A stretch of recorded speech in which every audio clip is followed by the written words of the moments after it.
Bill Gates, founder of Microsoft, he said, DNA is like a software program, but it's much more complex than anything we've been able to design. Bill Gates has said that DNA is like a computer program, only much more complex than any we've been able to devise. And if you reflect on that even for a minute, it's a highly suggestive observation. It certainly is. As why would billionaire, non-believer, and founder of the largest transparently operated charitable foundation in the world be making statements supporting creationism? The answer is, of course, he wasn't.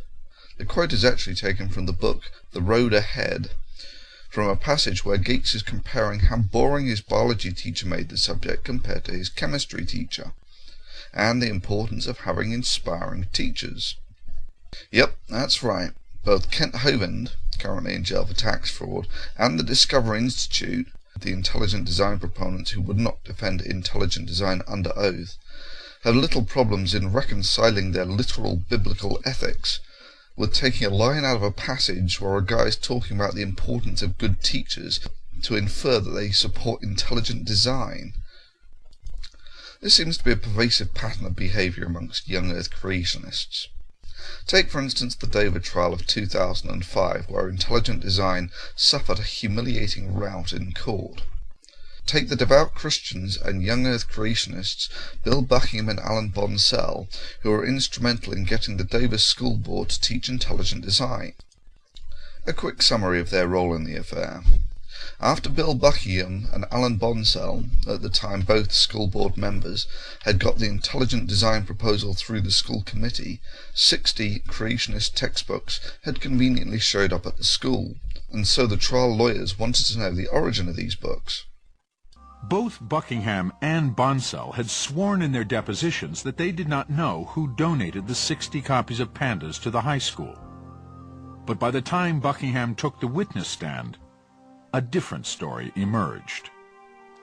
Buckingham had gotten up in front of his church and asked them to donate money to buy these books. And they did. And then he wrote a check out of his own checking account for $850, and he gave it to Alan Bonsell. And Alan Bonsell, for some reason, gave the money to his father, who went and bought the books, and then they showed up. It's a pretty astonishing lie to tell, under oath, no less, during a deposition. Bonsell told the same lie, even though he had given the check to his father to buy the books. During his deposition, he said, I have no idea where the money came from, none whatsoever. You know, they just pleaded ignorance the entire time. In fact, this was during the trial. One of the more entertaining moments of the trial was that when Bonsell was on the witness stand, Judge Jones actually interrupted the cross-examination and took over the questioning himself on this issue and started asking him why didn't, in fact, he said to the attorneys, give me a copy of his deposition.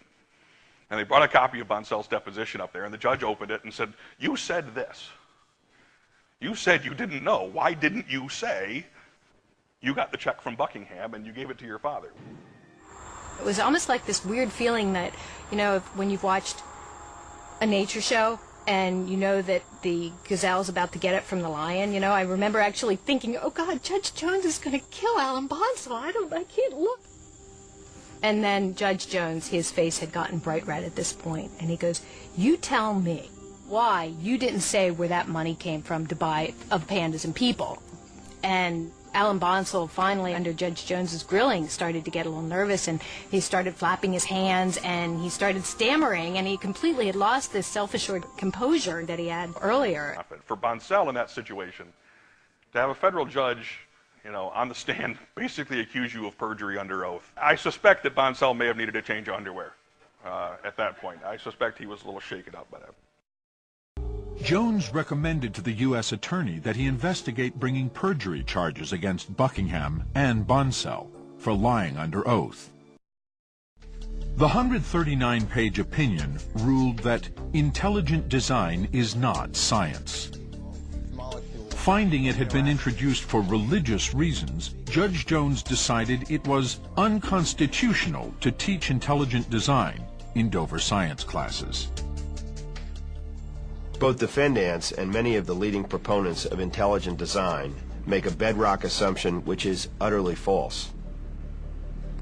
Their presupposition is that evolutionary theory is antithetical to a belief in the existence of a supreme being and to religion in general. To be sure, Darwin's theory of evolution is imperfect.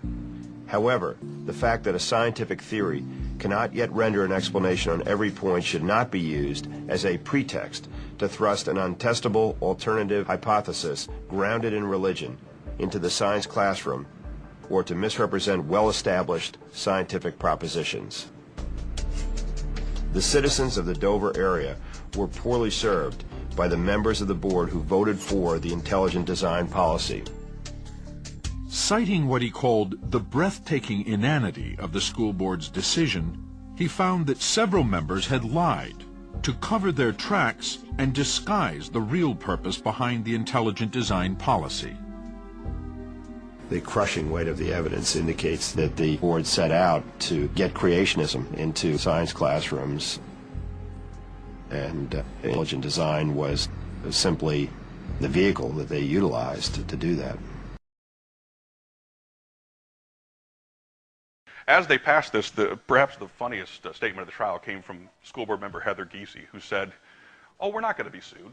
I have confidence in the district's lawyers." Problem with this was the district's lawyer had told them, "You're going to get sued and you're going to lose." Had told them, "Do not pass this." And that statement became rather prophetic. Not only did they get sued, because they had ignored their own attorney's advice, their insurance policy was canceled. So all of the money that they ended up having to pay out for the plaintiff's fees in this case, they had to pay themselves. Their liability policy wouldn't cover it.